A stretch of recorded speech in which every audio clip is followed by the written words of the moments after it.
It started with the scent of a perfume that wasn't hers and ended with the complete and utter demolition of two lives I once cherished. For 20 years, I was the loyal husband, the dependable best friend, the man everyone could count on. Then a single stray message on a synced iPad revealed the sickening truth. My wife, Sarah, and my best friend, Mark, were living a lie at my expense. My first instinct was pure, unadulterated rage. I wanted to burn their world to the ground, but then a colder, more patient thought slithered into my mind. Rage is a fire that burns out, but a perfectly executed plan, that's a poison that lingers forever. They wanted a cheap thrill. I was about to give them a lesson in consequences that would cost them everything. You think you know how this story ends? Think again.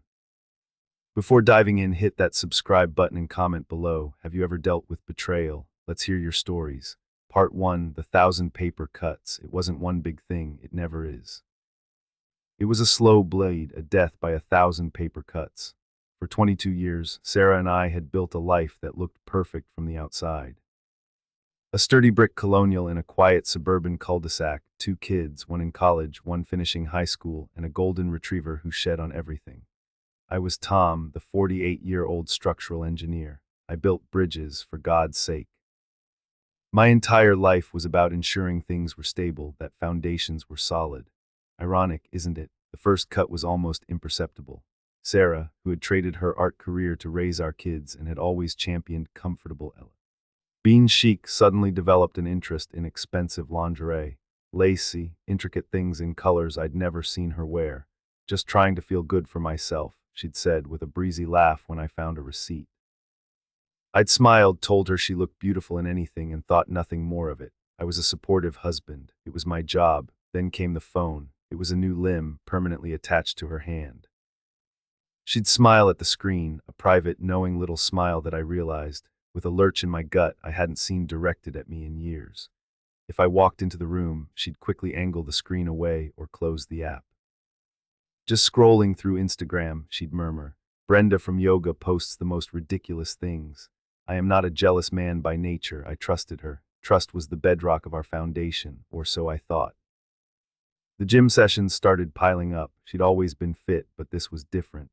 This was a dedication bordering on obsession. She'd come home late, smelling of floral shower gel and exhaustion, her cheeks flushed. Spin class was brutal tonight, she'd sigh, dropping her gym bag by the door. But sometimes her hair would be perfectly dry, her makeup still immaculate. A tiny alarm bell would go off in the back of my mind, a faint, distant ringing I chose to ignore. It was easier to believe in the spin class than in the alternative. Mark, my best friend since college, was the constant in our lives. He was the fun uncle to our kids, the guy I called after a bad day at work, the one who helped me build the deck in our backyard. He was divorced, a slick financial advisor who always had a new sports car and a younger girlfriend. He was everything I wasn't: spontaneous, charming, a little bit dangerous. He'd often come over for dinner, and the 3 of us would sit on the deck, drinking wine and laughing. Looking back, the signs were there, mocking me with their clarity.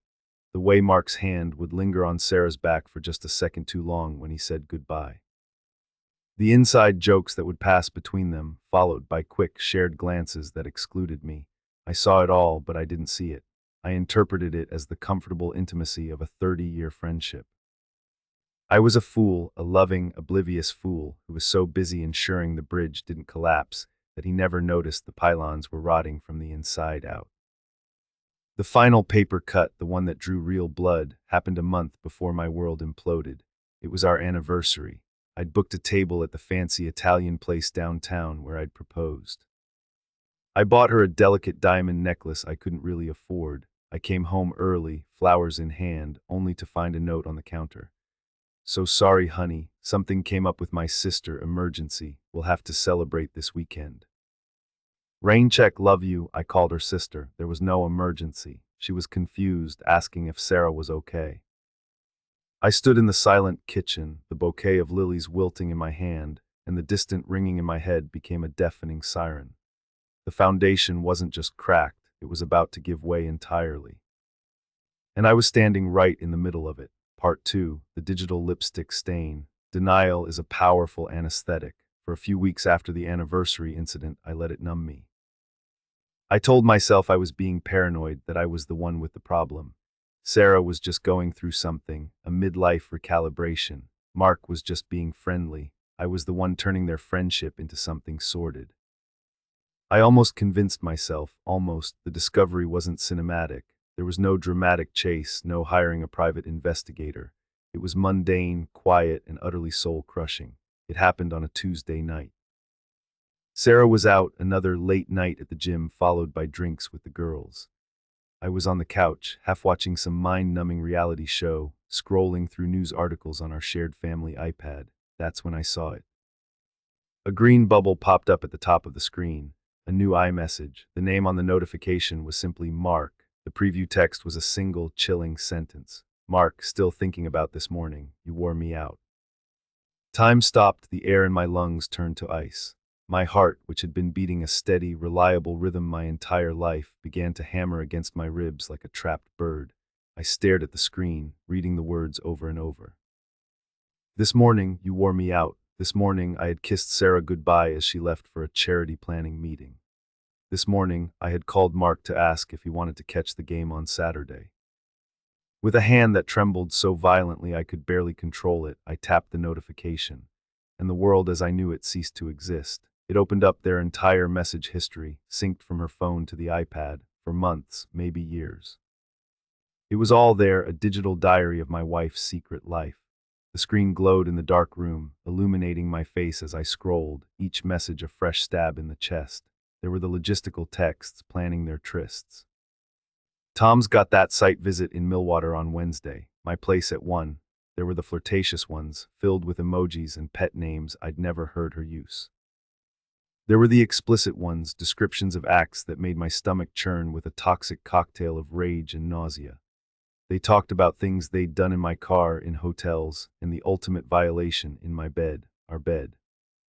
The bed where my children were conceived, where I'd held Sarah when she was sick, where we were supposed to grow old together. Sarah, I feel so alive with you, like I'm 25 again. Mark, that's because Tom forgot how to treat a woman like you. His loss is my gain, his loss, my gain. It was a business transaction to him, a hostile takeover of my life. I saw pictures they'd sent each other. Selfies of Sarah in the new lingerie I'd paid for, a picture of Mark's bare chest, a smirk on his face. He'd sent it with the caption, "Something for you to think about when you're lying next to him tonight." I felt a guttural sound escape my lips, something between a sob and a roar. I scrolled and scrolled, a man possessed, punishing myself with every word. I saw how they talked about me. I was Tom, the husband, the friend. I was an obstacle, a punchline, the warden, Mr. Predictable. They mocked my routines, my job, my loyalty. The very things I thought were my strengths, the pillars of the stable life I had provided, were sources of their amusement. The worst part wasn't the sex, it was the intimacy. The shared jokes, the complaints about their day, the good morning, beautiful texts. They had built a whole other relationship in the shadows of mine. She was giving him the version of herself I had fallen in love with, the vibrant, witty, passionate woman who had slowly faded into a tired, distant stranger. I sat there for hours, the iPad's battery dying as the sun began to rise. The anesthetic of denial had worn off, and now all I felt was the raw, screaming pain of the wound. When I heard her car pull into the driveway, a cold, terrifying calm washed over me. The pain was still there, but something else was crystallizing on top of it, a diamond-hard, razor-sharp sense of purpose. She walked in, humming to herself, and froze when she saw me sitting in the dark. "Tom, what are you doing up?" she asked, her voice laced with a false brightness that now sounded like nails on a chalkboard. I looked at her, my wife of 22 years, the mother of my children, a woman I suddenly didn't know at all. I held up the iPad, its screen now black. "Just catching up on some messages," I said, my voice dangerously even. "You wouldn't believe the things people write when they think no one is watching." Part 3, The Quiet War Room. The look on Sarah's face was a masterpiece of controlled panic. Her eyes darted from my face to the dark screen of the iPad, her mind racing, calculating the odds. The breezy smile faltered, replaced by a mask of cautious concern. "What are you talking about? Are you okay? You look terrible," she said, taking a step closer, her hand reaching for my arm. I flinched away as if her touch were a hot iron. "Don't," I said, the single word hanging in the air, cold and sharp. "Don't touch me." She recoiled, her expression hardening. The concerned wife vanished, and in her place was a cornered animal. This was the moment for shouting, for accusations, for the catharsis of rage. I could feel it coiled in my stomach, a venomous serpent ready to strike. I could throw the iPad against the wall, scream the vile words I had read back in her face, and watch her world crumble. But as I looked at her, at the woman who had shared my life and my bed while mocking me with my best friend, the serpent of rage slowly, deliberately, coiled back upon itself. A shouting match would give her an out. She could call me crazy, hysterical. It would become a fight, and in a fight there are two sides. This wasn't a fight. This was a demolition, and it had to be planned with the same precision I would use to bring down a bridge. No noise, no chaos, just a carefully orchestrated collapse, so I did the last thing she expected. I smiled, a thin, bloodless smile that didn't reach my eyes. "You're right, I'm just tired," I said, getting up from the couch. "Long night. I'm going to head to bed." Her confusion was palpable. She had been braced for a storm, and instead she got a calm sea. It unnerved her more than any shouting ever could. I walked past her, the scent of her perfume, the one she wore for him, assaulting my senses, and went upstairs to the guest room. I closed the door, leaned against it, and finally let out the breath I had been holding. The shaking started again, a violent tremor that racked my entire body. I slid down the door and sat on the floor, my head in my hands, as silent tears of grief and fury streamed down my face. The guest room became my war room. For the next 2 weeks I lived a double life. To the outside world I was Tom, the quiet husband. I was distant, yes, but I played it off as stress from work. I'd eat dinner with her and our son, making small talk about school and sports, the words tasting like ash in my mouth. I'd wish her a good time at her yoga class. I'd even wave to Mark when he drove past the house, a friendly neighborly gesture that was a lie of biblical proportions. Inside, I was a man transformed.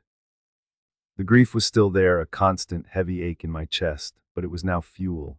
I channeled all the pain, all the heartbreak, into a singular, cold focus.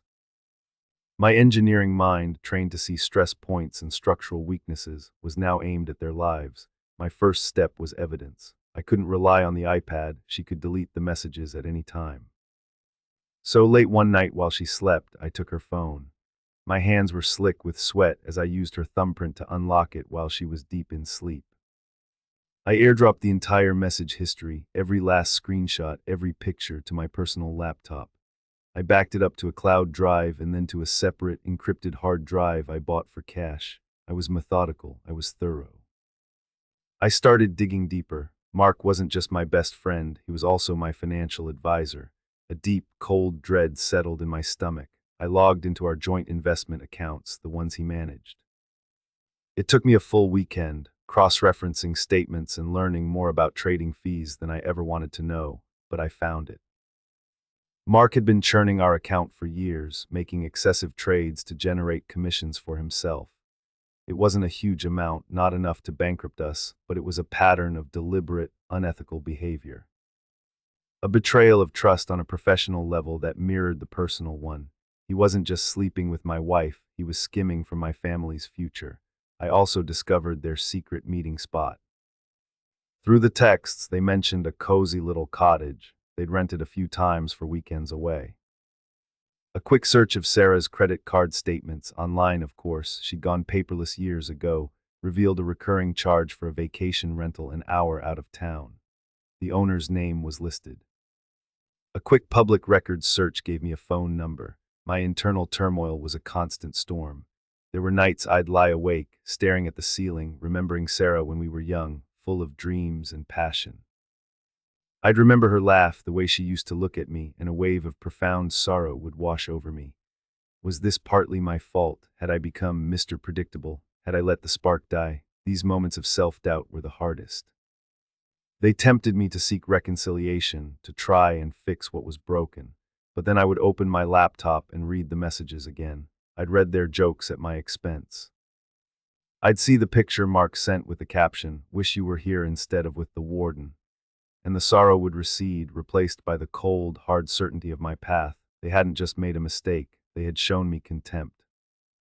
They had danced on the grave of our friendship and my marriage. They didn't deserve a fight, they deserved a reckoning. Part 4, The Smile of the Crocodile. Playing the part of the oblivious husband was the most difficult acting job of my life. Every day was a tightrope walk over a chasm of rage. Sarah, sensing the shift in the atmosphere but unable to pinpoint its source, oscillated between two tactics, cloying affection and pointed gaslighting. One evening, she came into the guest room, where I was pretending to read a book on bridge design. She was wearing a silk robe, the kind I hadn't seen in years. She sat on the edge of the bed, her expression a careful blend of seduction and concern. "We barely talk anymore, Tom," she whispered, trailing a finger down my arm. "Is everything okay at work? You seem so far away." My entire body tensed. I could smell her perfume, the one from the affair, and my mind flashed to an image of her with him. I wanted to recoil, to scream, to shove her out of the room. Instead, I forced a weary smile. "It's just this new project," I lied, closing the book. "A lot of pressure. I'm sorry if I've been distant." "Maybe you need to unwind," she purred, leaning in closer. Her intent was obvious. For a horrifying second, I wondered if this was her way of easing her guilt, of re-establishing a claim on me. The thought was so repulsive it gave me strength. I gently pulled away. "I'm exhausted, Sarah. I just need some sleep." The rejection flashed in her eyes, quickly replaced by a familiar flicker of irritation. This was her second tactic. "You know this is part of the problem, Tom," she said, her voice turning sharp. "You're never present. You're always tired or stressed. It's like living with a ghost." There it was, the gaslighting, the subtle, insidious shifting of blame. For years, I would have absorbed that guilt. I would have apologized, promised to do better. Now I saw it for the manipulation it was. It was a line straight from her playbook with Mark. "Tom is so boring. Tom is never any fun." I just nodded, my face a mask of weary contrition. "You're right, I'll try to be better." My passive agreement disarmed her. She left the room in a huff, leaving me with the bitter taste of her hypocrisy.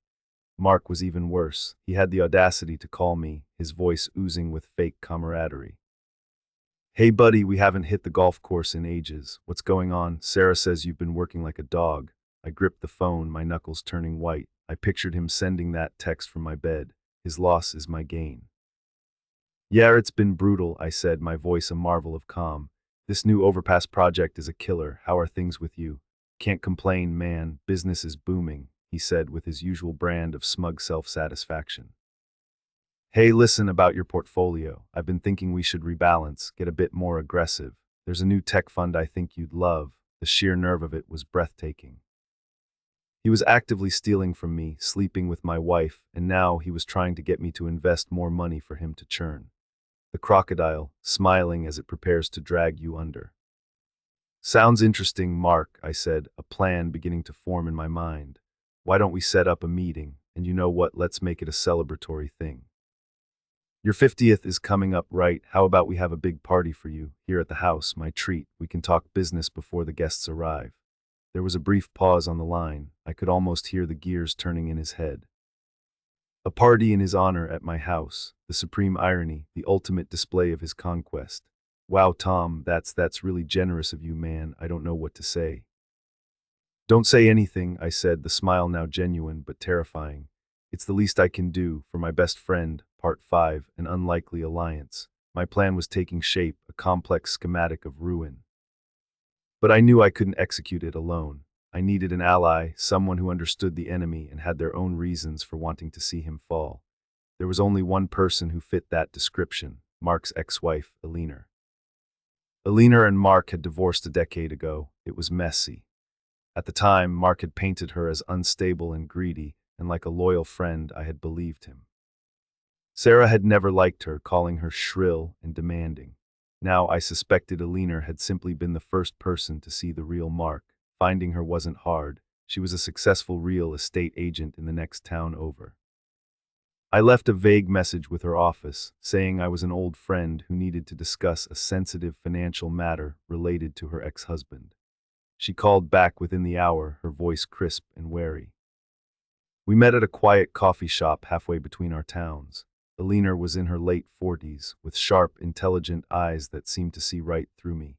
She had a no-nonsense air that I found immediately reassuring. "Tom," she said, skipping the pleasantries, "your message was cryptic. What's this about?" I didn't waste time. I laid it all out: the affair, the messages, Sarah's involvement. I watched her face as I spoke, and I saw no shock. Only a deep, weary resignation, followed by a flicker of anger. I knew it, she said, shaking her head. I always knew he had a thing for Sarah, the way he looked at her. But I never thought she'd be stupid enough to fall for it. She looked at me, and for the first time her expression softened with something like pity. I'm sorry, Tom, I truly am. He's a parasite. He attaches himself to people and drains them of everything, their money, their happiness, their self-respect. He's been churning my investment account, I added, pushing a folder of printed statements across the table. Eleanor glanced at them, a grim smile touching her lips. Of course he has, that's his signature move. He did it to my father, that's why we divorced. The revelation hit me like a punch. Mark, my friend, had stolen from his own father-in-law. My loyalty to him all those years suddenly felt not just foolish, but shameful. I'm planning something, I said, my voice low, for his 50th birthday party. I'm hosting it at my house. I want to expose them, both of them, but I want to do it in a way that leaves them with nothing. Eleanor leaned forward, her eyes gleaming with a cold fire I recognized from my own reflection. You don't just want revenge, Tom, you want justice. I can help with that. She was a godsend. Her real estate knowledge was invaluable. She connected me with a discreet but ruthless divorce attorney who specialized in high-conflict cases. He advised me on how to separate my finances immediately and quietly, protecting what was left before Sarah could get to it. Eleanor's real contribution, however, was in helping me weaponize Mark's professional misconduct. Mark's entire business is built on reputation, she explained, stirring her coffee. He markets himself to our social circle as the trustworthy, friendly advisor.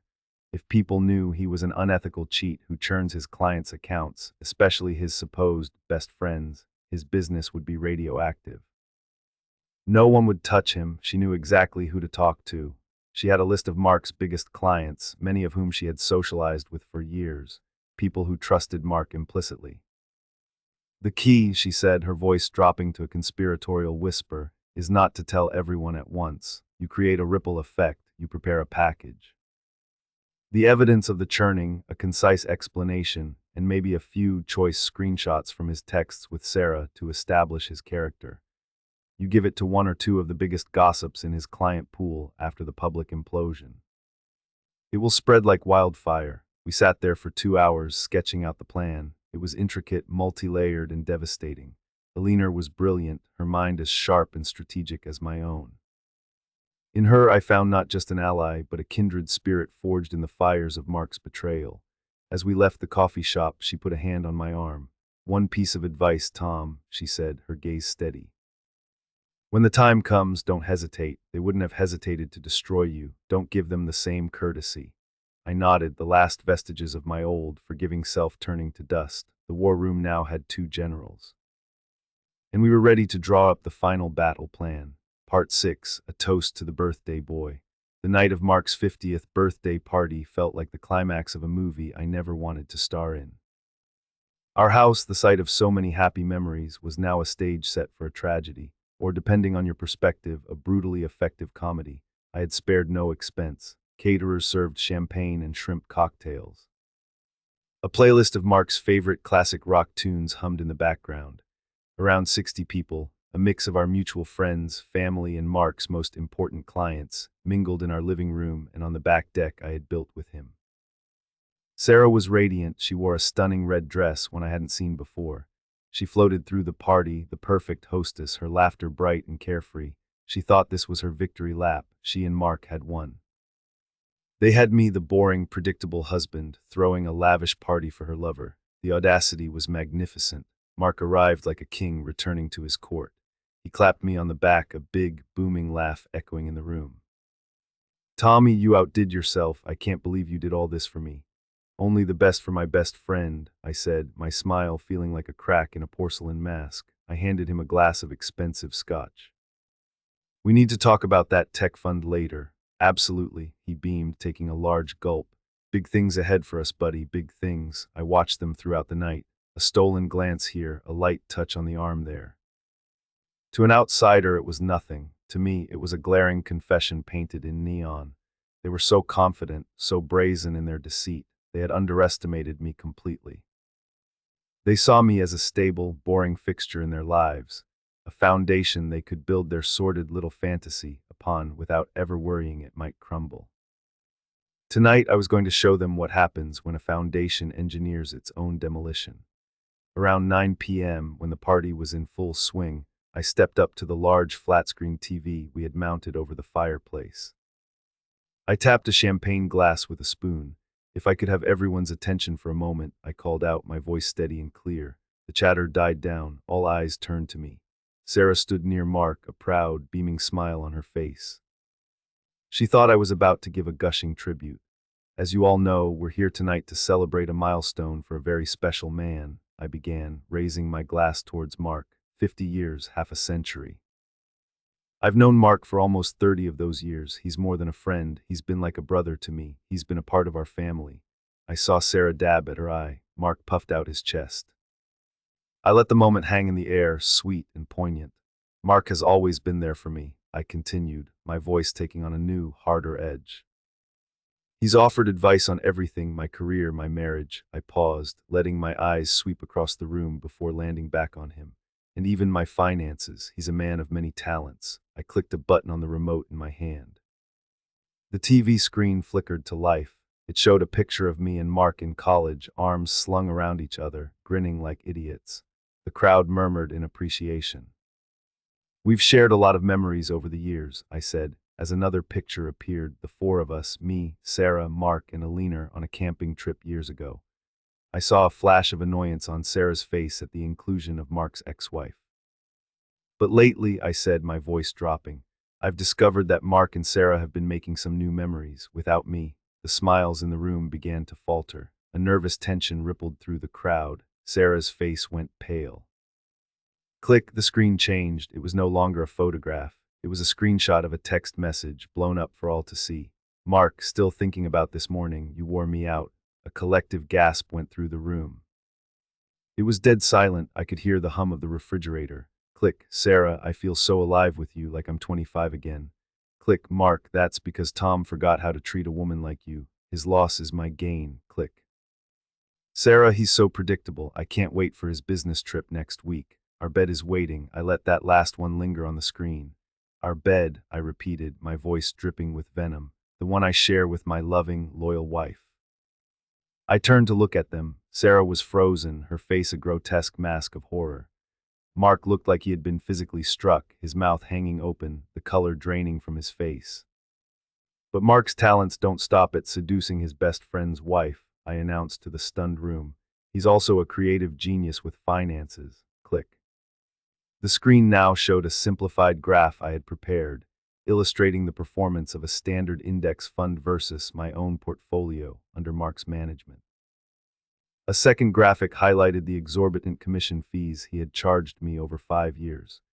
This is a financial strategy Mark likes to call churning, I explained, my voice calm and professorial. It's where you advise your best friend to make dozens of pointless trades so you can rack up commissions. It's not just unethical, it's illegal. I have a meeting with the SEC next week to discuss it in detail. I'm sure they'll find it fascinating. The room was in chaos. People were whispering, staring, pointing their phones at the screen. Mark's clients, in particular, looked horrified. I saw one of them, a wealthy developer named Peterson, edge away from Mark as if he were contagious. I turned my attention back to my wife, and Sarah. She wanted excitement. She wanted to feel alive. She was tired of her boring, predictable life. I looked directly at her, all pretense of civility gone. Well, I hope this is exciting enough for you, because you are going to need a very good lawyer. And just so you know, I've already moved all our liquid assets into a private account. The house will be sold. You will leave with exactly what you are entitled to under the law, and not a penny more. Then I delivered the final, perfect blow. I looked back at Mark, who was stammering, unable to form a coherent sentence. Happy birthday, buddy, I said, raising my glass. You wanted my life, you can have it. But you'll be starting from scratch, just like me. I took a long, slow sip of my champagne, the bubbles fizzing on my tongue.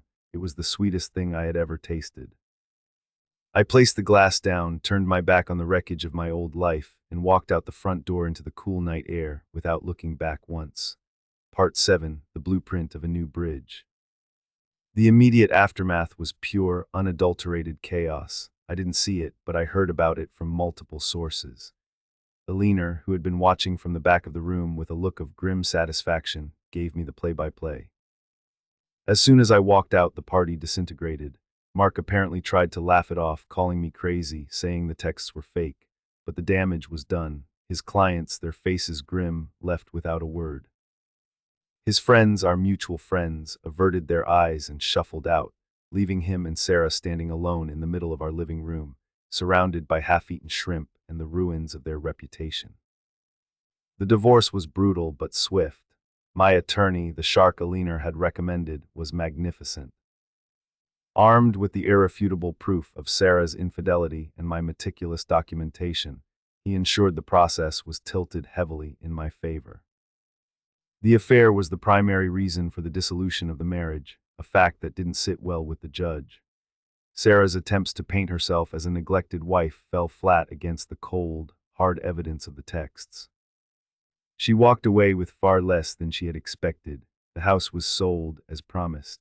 The last time I saw her was across the polished wood of a lawyer's conference table. She looked haggard and thin, the vibrant glow she'd had during the affair completely extinguished. She had gotten her excitement, but it had burned her out from the inside. Mark's downfall was even more spectacular. Just as Alina predicted, the story of his professional and personal treachery spread through their social and financial circles like a virus. The packages she had prepared for his key clients worked like a charm. He was ruined. The SEC investigation, prompted by my official complaint, ended with him losing his license and paying a hefty fine. He had to sell his fancy sports car and move out of his downtown condo. I heard he was living in a small apartment and working some menial sales job. The charming, successful predator had been declawed and defanged. For me, the path forward was less about victory and more about reclamation. The first few months were a blur of legal meetings, packing boxes, and navigating the emotional minefield with my kids. My son, who was still at home, was angry and confused. My daughter flew home from college, her heart broken for our family. Telling them the truth without venom but with honesty was one of the hardest things I've ever had to do. But in that shared pain, we forged a new, stronger bond. They saw me not just as their boring, dependable father, but as a man who had been deeply wronged and had fought back with dignity and strength. I moved into a small, modern apartment downtown, overlooking the river. For the first time in over 20 years, I was completely on my own. The silence was deafening at first. There were nights I'd stare out the window at the city lights and feel an overwhelming sense of loss, a phantom limb ache for the life I once had. I'd think about what I could have done differently. What if I had confronted her that first night? Could we have gone to therapy? Could we have saved it? These what-if scenarios haunted my quiet moments, a branching path of a life I didn't choose. But then, a strange thing happened. The silence started to feel less like emptiness and more like peace. The phantom limb ache was replaced by a sense of freedom. I was no longer Mr. Predictable. I was just Tom. I started rebuilding my life, not based on anyone else's expectations, but on my own. I reconnected with old hobbies I'd let slide. I bought a new bike and started exploring the river trails on weekends. I went back to the gym, not out of obsession, but for my own health and peace of mind. I started cooking for myself, experimenting with new recipes instead of eating the same 3 meals on rotation. My revenge was perfect not because it destroyed them, but because it liberated me. Their betrayal was a controlled demolition that cleared the way for something new to be built. It forced me to examine the blueprint of my own life and realize that the foundation was still strong. It was me. I was the foundation. About a year later, Alina called. We kept in touch, a strange but solid friendship forged in a common fire. "Guess who I ran into at the grocery store?" she said, a hint of dark amusement in her voice. "Sarah. She looks tired. She asked me how you were doing." "What did you tell her?" I asked, leaning back in my office chair, looking out at the bridge I was designing on my computer screen. It was a beautiful, elegant structure, strong and resilient. "I told her you were building bridges," Alina said, "and that you've never looked happier." I smiled, a real, genuine smile, because it was true. The saga was over. The betrayal was a scar, but it no longer hurt to the touch. It was simply a part of my story, a reminder that sometimes, The most stable structures are the ones that have been broken and rebuilt, stronger than they were before. If this story hit home, like and subscribe for more gripping tales of love and betrayal. Drop your thoughts in the comments. Would you forgive or seek revenge? Your stories and perspectives are what make this community thrive. Check out the next video popping up now for another twist-filled saga.